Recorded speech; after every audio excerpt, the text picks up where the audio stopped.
Yo soy periodista, entonces quiero tocar casos concretos de la situación que está a debate en este momento en Guanajuato, de por qué debemos debatir a fondo la continuidad de un funcionario. Ya me parece un exceso que tengamos que debatir a fondo la continuidad de un funcionario que está a punto de cumplir 10 años. La democracia se inventó para acotar precisamente el exceso de poder, vía la división de poderes y vía también las acotaciones temporales. Entonces, este regreso a estas fórmulas de personajes providenciales, según algunos, que solamente ellos pueden solucionar las cosas, ya me parece bastante preocupante. Pero en estos 10 años han ocurrido cosas que creo que nos deben de llamar la atención. Yo quisiera empezar, bueno, creo que tengo que moverlo yo, ¿verdad? Aquí. Yo digo que Carlos Samarripa ha sido un procurador que ha estado por encima de la ley. Ahorita tenemos una discusión sobre esta apuesta del gobierno panista a través de todo su aparato que básicamente es pues el gobernador Diego Sinue Rodríguez Vallejo y los diputados y las alianzas políticas que mantiene el Congreso o complicidades políticas con algunas otras fuerzas.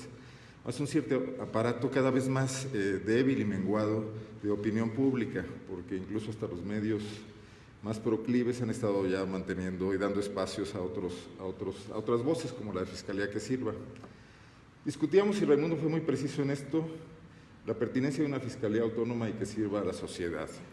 Obviamente Carlos Samarripa no es un fiscal autónomo, no solo por los 10 años que tiene colaborando con 3 gobernadores panistas, sino por el hecho del esfuerzo político que le está requiriendo al PAN sacarlo adelante. Es obvio que eso va a requerir una reciprocidad de él hacia ese partido político. La falta de resultados que conocen todos, que como ya se dijo aquí, afecta no nada más a esta Procuraduría, las afecta a todas, pero que aquí tiene sus particularidades porque nadie puede alegar que haya una falta de continuidad, que se le haya negado apoyo político.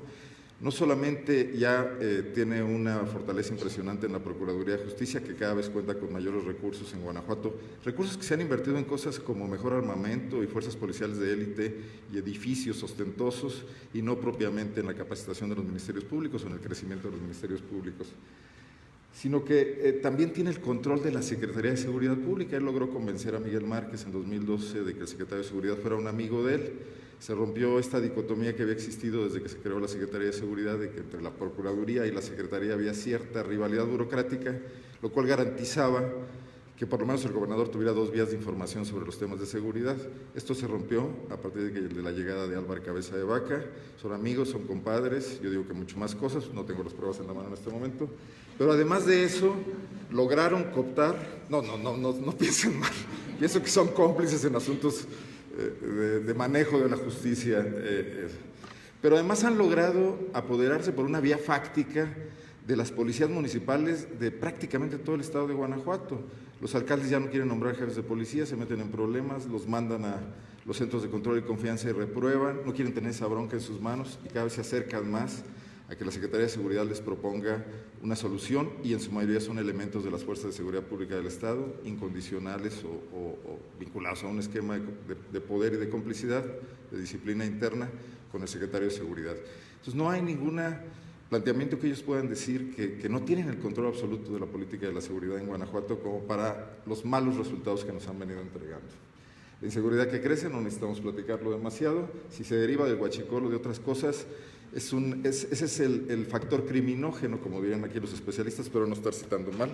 Pero hay otros temas. Ese factor genera delitos locales que tendrían que ser perseguidos por la autoridad local. Un asesinato, independientemente de su causa, si es en su origen un delito federal, un delito de violencia intrafamiliar o lo que sea, necesita ser perseguido por el Ministerio Público, y eso no está ocurriendo.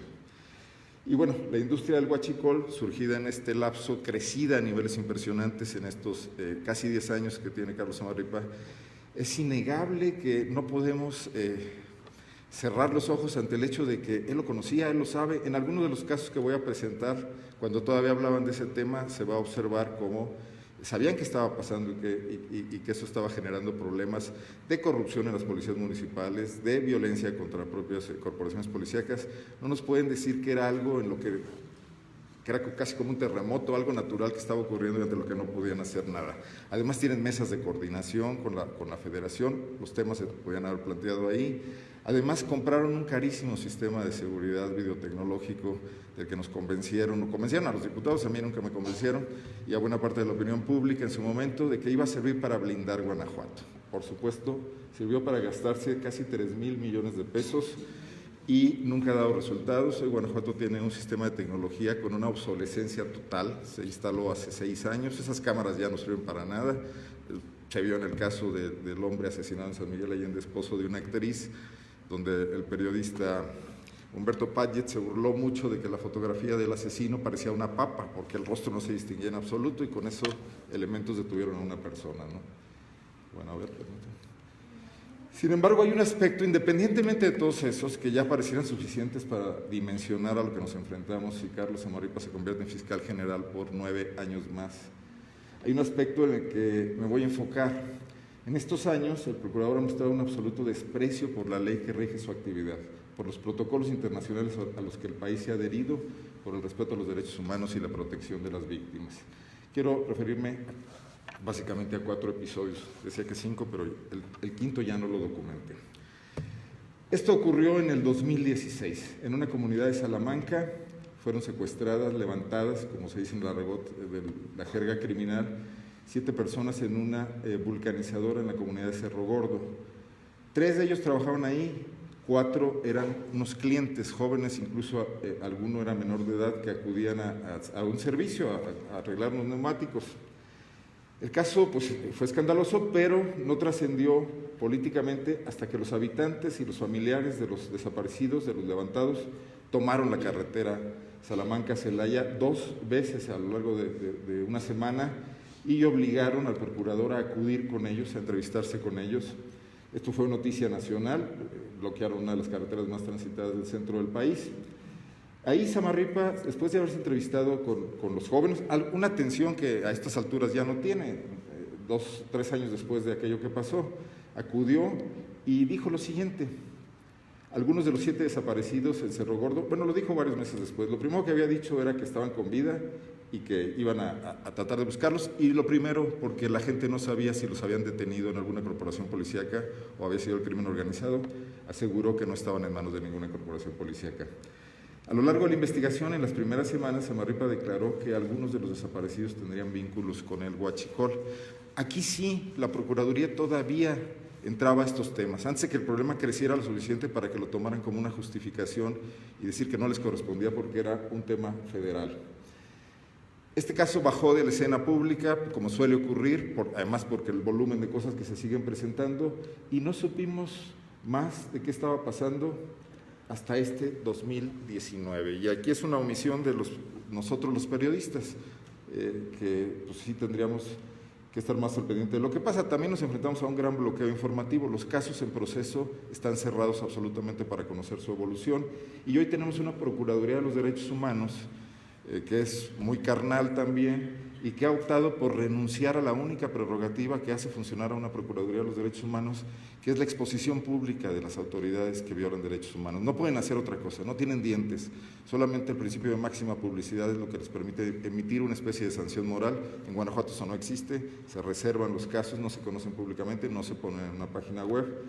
Pero un equipo de reporteros de varios medios de comunicación logró obtener, entiendo que también un poco por la intervención de las víctimas, las carpetas de investigación de la Procuraduría de Derechos Humanos sobre 3 personas que fueron detenidas por el caso del levantamiento de los jóvenes de Cerro Gordo en Salamanca.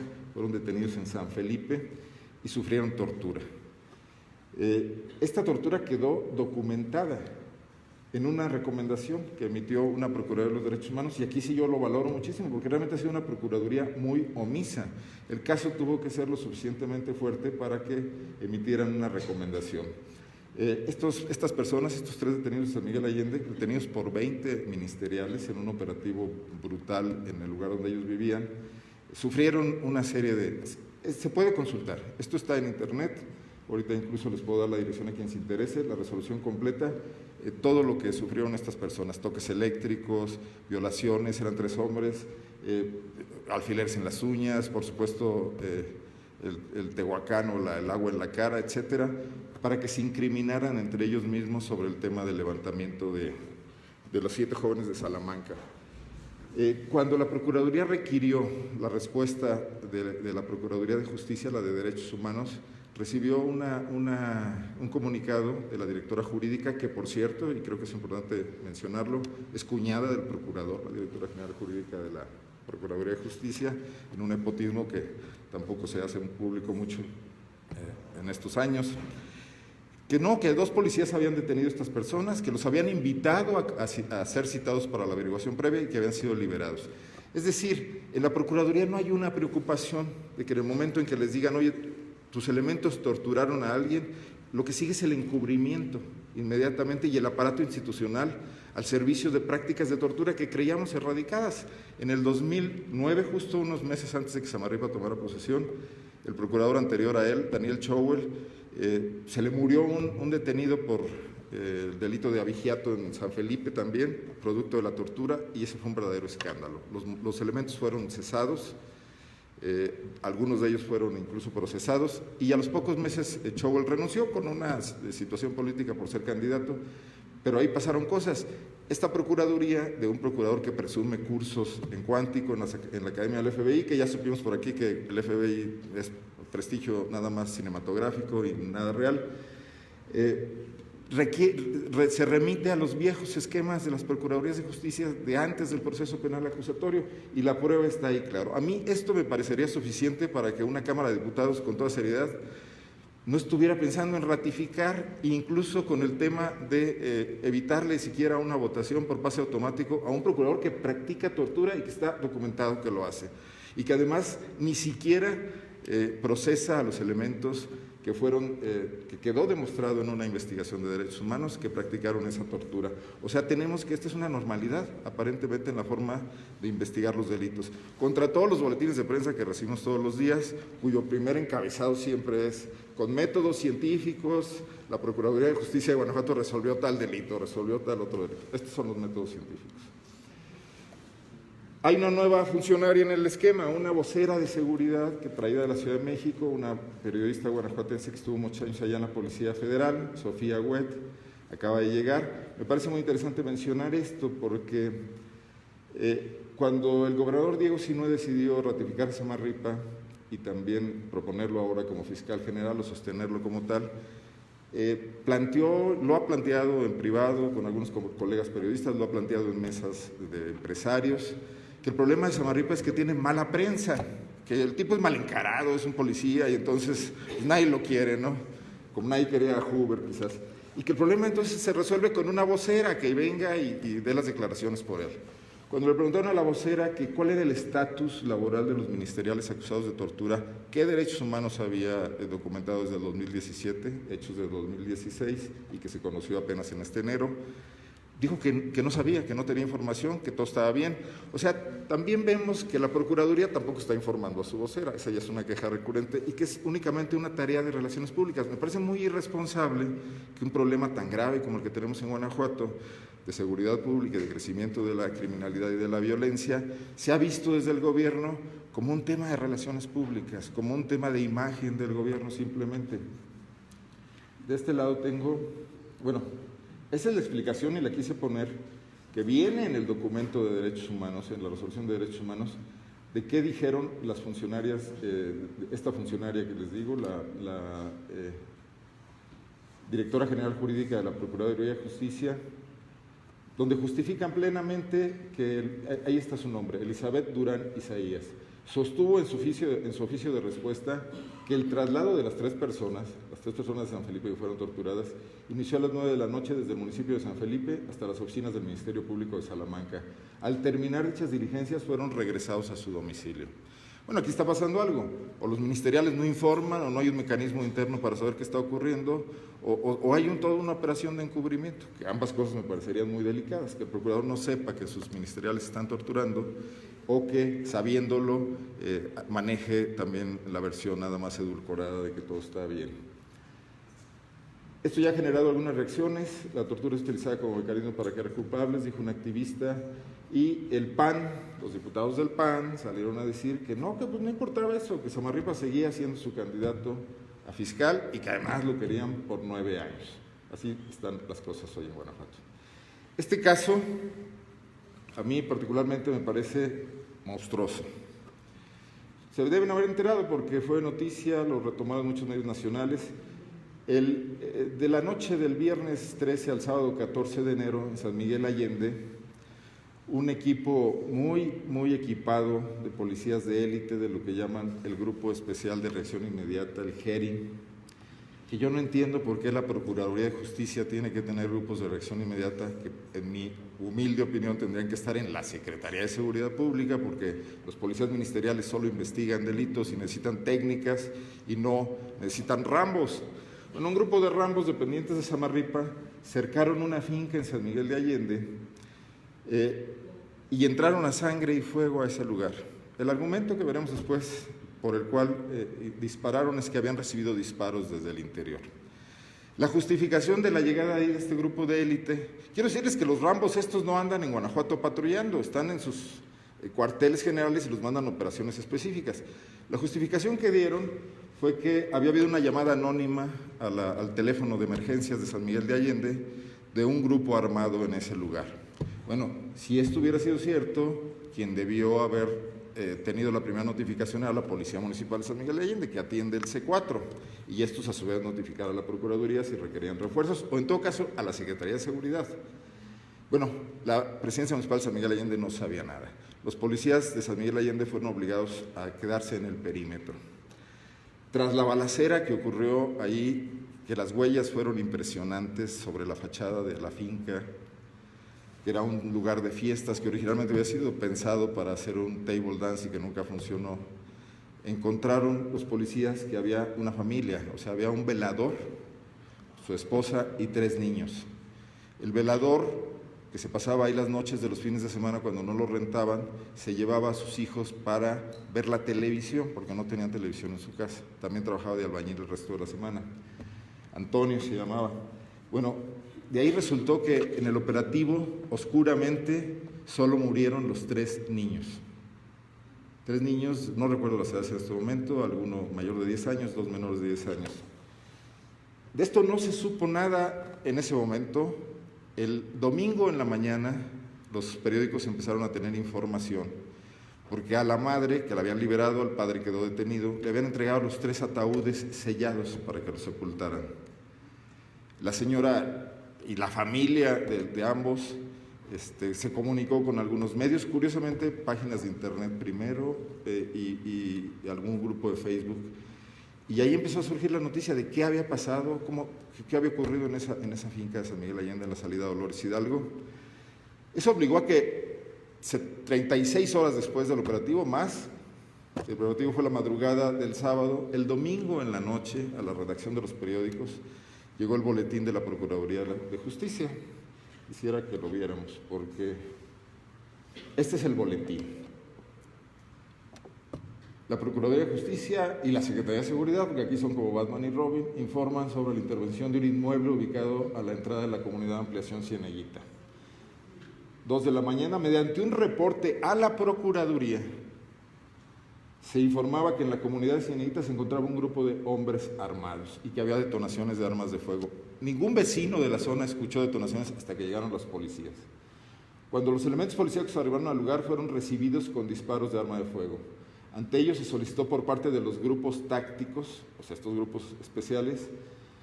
Ahora se sabe que parte de los que conformaban el grupo delictivo se dispersó por el patio trasero del inmueble, o sea, se les fueron, hasta son malos para eso. Bueno, obviamente es una mentira, no había tal grupo armado, pero ¿cómo van a situar un perímetro grupos de élite y se les van a escapar, no?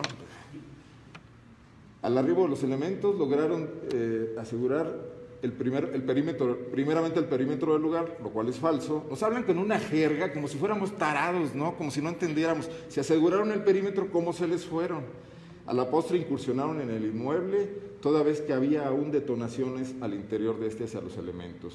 Junto con él, que fueron aseguradas las armas, junto con él se encontraron una persona del sexo femenino, quien dijo ser su esposa, y señalaba a los elementos que también iba a ser privada de la vida por parte de quien refirió como su esposo, y que era él quien había privado de la vida a sus 3 menores hijos. En el boletín de prensa del domingo, antes de cualquier intervención de nadie, la policía ya está diciendo, aquí encontramos un señor que mató a sus 3 hijos y también iba a matar a su esposa.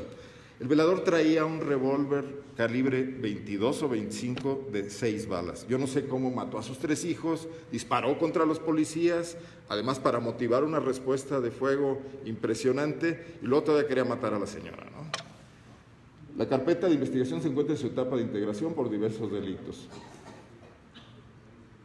Bueno, esto indignó en San Miguel de Allende. El sepelio de los 3 niños ocurrió el lunes, hubo una manifestación importante y una cosa aquí que me llama mucho la atención. La señora, que el boletín de prensa decía que iba a ser asesinada por su marido, la madre de 3 hijos a los que según la versión oficial su marido había matado, llevó los 3 ataúdes al Cerezo donde estaba detenido Antonio para que él se pudiera despedir de ellos. O sea, ¿se imaginan cómo estaría una madre que había sufrido un impacto de esa naturaleza? La indignación que hubo se resolvió, como ocurre en este país, políticamente. El alcalde de San Miguel Allende, panista también, Ricardo Villarreal, recibió a los familiares indignados, a la señora, y les ofreció que él iba a contratar a un abogado para que llevara el caso. Contrató a un abogado mediático, el que aparece en la película de Presunto Culpable, que llegó y cobró un dineral, y lo único que hizo fue que se puso de acuerdo con el procurador para que siguiera la versión del procurador, quizás negociando una atenuación en un cargo de algo que el hombre, a mi juicio, no había cometido absolutamente. Este dato me parece importante. Al menos uno de los niños habría recibido más de un impacto de bala. En un país serio tendría que haber habido una exhumación, tendría que haberse revisado esto de otra manera. Aquí se trataba de tapar todo lo más rápidamente posible, ¿no?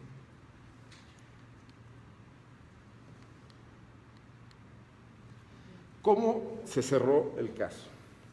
Bueno, me parece muy importante mencionar que Derechos Humanos, que en Guanajuato se ha convertido en un apéndice de las autoridades y de la Procuraduría de Justicia, opera de esta forma en la que, como se mencionó aquí hace rato, los psicólogos se convierten en operadores de una contención para evitar que los deudos reaccionen contra la autoridad. La mamá de estos niños, Juana, estuvo prácticamente secuestrada por los psicólogos de la Procuraduría de Derechos Humanos para orientar sus reacciones, sus declaraciones. Además era una mujer devastada que tenía a sus 3 hijos muertos y a su esposo en la cárcel. Y fueron apagando el tema.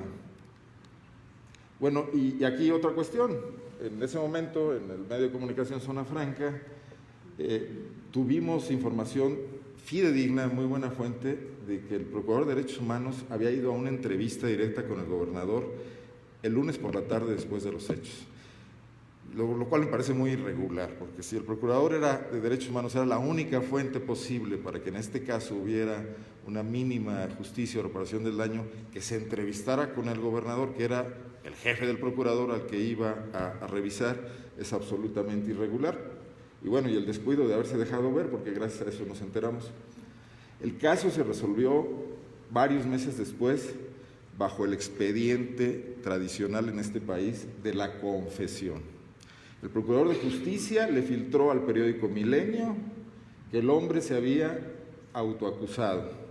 En una filtración, para que la sacaran subrepticiamente, yo lo platiqué mucho con la reportera y le dije, te prestaste a un juego. Pero ¿cómo es posible que en un caso tan acotado, donde la policía llegó en los hechos mismos, no tuvieran los suficientes elementos periciales siquiera para que la sentencia tuviera una credibilidad mínima en base a elementos científicos? Tuvieron que recurrir a la confesión del culpable que aceptó matar a sus 3 hijos y muy probablemente atenuándole la pena. Sentenciaron a 12 años de prisión, que en otros casos un delito de homicidio en razón de parentesco y además múltiple, y si hubiera habido toda la premeditación el dolor del mundo, probablemente hubiera sido una pena mucho, mucho mayor. Pero, ¿qué podemos esperar de una Procuraduría de Justicia que hace todo este teatro? ¿Por quién está controlada? ¿Qué rendición de cuentas puede hacer, no? Por eso también este caso me parece que no debemos olvidarlo. San Miguel de Allende, acaba de ocurrir en diciembre. Un joven migrante que tenía una semana de estar en la comunidad, una comunidad rural de San Miguel Allende, en una zona aledaña a Dolores Hidalgo, en una fiesta de la comunidad, probablemente se había tomado unos tragos, en un partido de fútbol, sale a hablar con su novia en Texas, porque no hay señal de celular, y toma una camioneta y les dice: voy a hablar con mi novia, voy a subir al cerro para desde ahí poderle llamar. Es la versión que da la familia. Y este joven es asesinado por un comando de élite de la Secretaría de Seguridad Pública, que se hace llamar el Grupo GTO, y ahorita me acuerdo qué quiere decir GTO, Grupo Táctico Operativo, que no tenían nada que andar haciendo en esa comunidad rural a esas horas. Yo no sé si este joven los encontró haciendo algo que no debían, pero la noticia, como la da a conocer la autoridad, es que otra vez un grupo armado enfrentó a unos elementos policíacos. Los elementos policíacos respondieron con fuego letal, 2 de ellos escaparon y uno quedó muerto en la camioneta que chocó. El joven tenía trabajo en Houston o en Dallas, no recuerdo ahorita, en la ciudad, vienen las notas. Él estaba yendo muy bien, la camioneta que chocó era de él, la había comprado allá, sus papás estaban aquí, habían venido juntos, no tenía nada que ver con un grupo delictivo, ni por qué arriesgar su vida. Un joven de 23 años con muy buena reputación en la comunidad migrante de la ciudad donde estaba. Es la policía. El Ministerio Público tendría que investigar a la policía. Es la policía estatal, son estos rambos que conforman ya una unidad operativa junto con la Procuraduría. Bueno, pues no ocurrió. De nueva cuenta, la versión oficial nos dice, justifica a los policías. ¿En qué lugar del mundo? Yo he visto películas también, y cada vez que un policía mata a un individuo, surge una investigación interna, donde él tiene que probar que no tenía de otra, aunque sea justificado, aunque el tipo estaba armado. No puede ser que nada más le des carpetazo y le creas a que el policía dijo: lo maté porque me disparó, ¿no? Bueno, aquí el boletín oficializó, no hay un proceso abierto, no los sancionaron un solo día a esos 3 elementos, ni siquiera con un castigo, no está investigado por el Ministerio Público, está cerrado el caso.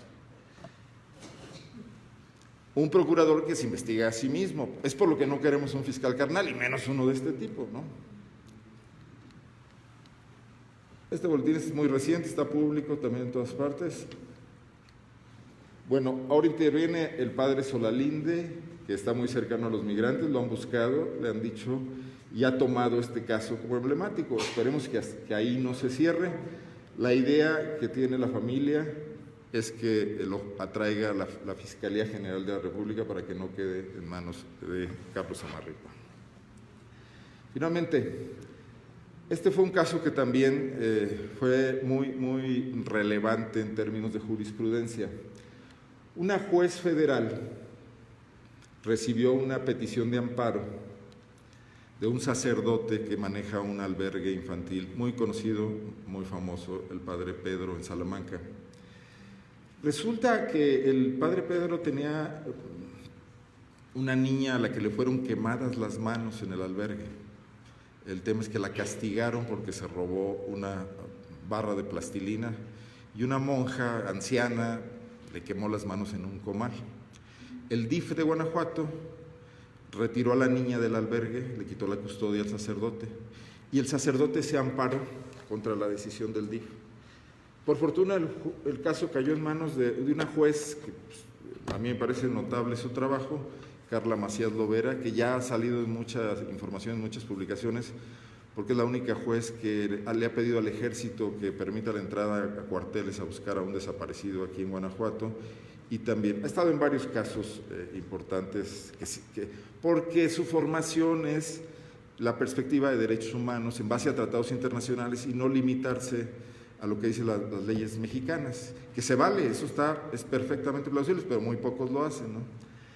Entonces, la juez ve el caso de la niña y dice: a ver, esto no es un asunto que yo pueda decidir así a la ligera. Y hace algo que en México casi no hacen los jueces, se pone a investigar. Cita 30 o 40 testimonios de gente relacionada con el albergue, otros niños, las monjas, el cura. Hace una investigación, se tarda meses, pero escucha los testimonios y nuevos casos le abren otras ideas para entrevistar a más gente. Y emite una sentencia que quien se interese en estos temas la tiene que conocer. Es una sentencia de 180 páginas, muy documentada en las cuestiones normativas de la protección de los derechos humanos y muy exhaustiva en cuanto a los testimonios que recabó. En su sentencia, la juez Carla Macías no solo no le devuelve, bueno, este es un trabajo periodístico sobre el tema, no solamente no le devuelve al sacerdote a la niña, decide que se mantenga en manos del DIF, sino que decreta todo lo siguiente. Son 20 puntos, puse aquí algunos significativos. El agente del Ministerio Público adscrito a la Unidad Especializada en Combate a la Trata de Personas y Corrupción de Menores debe investigar los hechos de manera pronta, exhaustiva, diligente, acuciosa, puntual, ágil, completa, imparcial, objetiva, expedita, independiente, autónoma, objetiva, técnica y profesional, en la cual cuando menos intervinieron Pedro Gutiérrez Farías, que es el sacerdote, Xóchitl Chávez Sánchez, que es, entiendo, una de las monjas, Leandro Martín Bermúdez, un auxiliar del sacerdote, y Hortensia Jiménez Cruz, que también es una monja. Pedro Gutiérrez Farías, al ser director de la Ciudad de los Niños Salamanca, se le debe tomar en cuenta su probable responsabilidad en los hechos, a pesar de que algunos de ellos no los haya ejecutado, pues los directores de las organizaciones de asistencia social son responsables de garantizar la integridad física, psicológica, económica, social y jurídica adecuada a la condición de custodia de los residentes que tengan bajo su responsabilidad. Hay que decir además que el padre recaudaba muchos fondos públicos, fondos privados para su albergue, no tenía pretexto para que las cosas no fueran de la mejor manera. Se deben realizar exámenes psicológicos a Pedro Gutiérrez Farías, Xóchitl Chávez Sánchez, Leandro Martín Bermúdez Armenta y Hortensia Jiménez Cruz. Se debe investigar a los oficiales del registro civil que permitieron registrar a Gutiérrez Farías ostentándose como papá a 134 personas. Algo que antes se podía ver normal, era una cosa buena onda del sacerdote, pero que hoy se ve con otra perspectiva. Hoy puede ser trata de personas, cambiarle en el registro civil a alguien el nombre y el apellido nomás porque sí, dejando en indefensión a sus originales padres, independientemente de que estos hayan hecho cargo o no. Se debe investigar si existe alguna red de corrupción que haya permitido a Gutiérrez Farías continuar operando las casas hogar a pesar de las acusaciones en contra de la asociación civil y verificar si hay participación de funcionarios públicos o cualquier otra persona, porque el padre tenía muy buenos amigos, el gobernador Miguel Márquez, los alcaldes de Salamanca, bueno, el líder petrolero Romero Deschamps, entre otros muchos, perdón. Ahí está. El fiscal debe dictar de inmediato medidas de protección a favor de todos y cada uno de los menores que viven en las casas hogar. Si los mayores de edad en estado de vulnerabilidad deciden dejar la ciudad juvenil, deberán hacerlo. El Ministerio Público debe incluir a las personas del padrón. Venía una serie de instrucciones en una sentencia. ¿Creen que Carlos Samarripa hizo algo de esto? Bueno, ahí hay que decir que no se movía solo. El gobernador Miguel Márquez dijo en su momento, amigo del padre Pedro Gutiérrez Farías, que la sentencia aún no causaba estado, que todavía el padre podía impugnarla. Cuando ustedes conocen temas de derechos humanos, si una autoridad tiene el más leve indicio de que hay violaciones a derechos de niños, su obligación es intervenir. ¿Y qué mayor indicio que la sentencia de una juez, independientemente de que el padre pudiera ampararse en un momento dado? El asunto se convirtió en una papa caliente. Un tribunal de circuito en Guanajuato evitó pronunciarse sobre el tema y lo mandaron a la Suprema Corte para que lo trajera a la Corte, y hoy la Corte lo devolvió. Y el asunto no se ha resuelto, sigue así. Pero bueno, yo a lo que voy y lo que es el tema de esta mesa es que el procurador no movió un dedo. O sea, mueven la justicia como quieren. Por eso yo digo que está por encima de la ley, absolutamente. Y bueno, debería ser el primer servidor de la ley, ¿no? Entonces, sí me parece una absoluta locura que los diputados del Partido Acción Nacional, negándose siquiera a debatirlo, pretendan un mandato de 9 años más. Ya con esto termino. Es más, debería estar siendo procesado. Tenemos una fiscalía que sirva o una procuraduría. La tortura como método. Grupos de élite, que yo llamaría también escuadrones de la muerte a la vista de lo que hemos visto. Investigación a modo y encubrimiento. Ejecuciones extrajudiciales, como en el caso de Leo. Esta complicidad institucional donde si una autoridad comete un delito, lo más fácil del mundo es que aquí no pase nada. El fiscal anticorrupción es un funcionario del propio Samarripa. y luego las investigaciones se hacen bajo consigna. Queremos algo así por los próximos 9 años. En unas semanas, en marzo, estará cumpliendo una década, que es lo que le decía yo a Ray. ¿Hay algo memorable, destacable, elogiable en esos años de los cuales los ciudadanos de Guanajuato podamos presumir o que él pueda defenderse?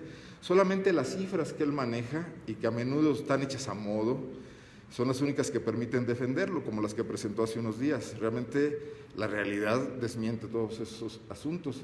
¿Merece mayor poder y autonomía para casi otra nueva década por delante? Yo digo que estas preguntas no tienen que ser contestadas por el PAN y su gobierno, sino por todos los ciudadanos de Guanajuato, y ojalá todos nos involucráramos más en este debate. Muchísimas gracias.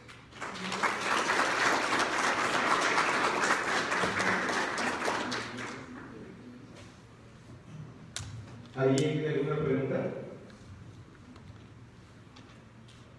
¿No? ¿Ninguna? Muy bien. Pues muchas gracias. Gracias.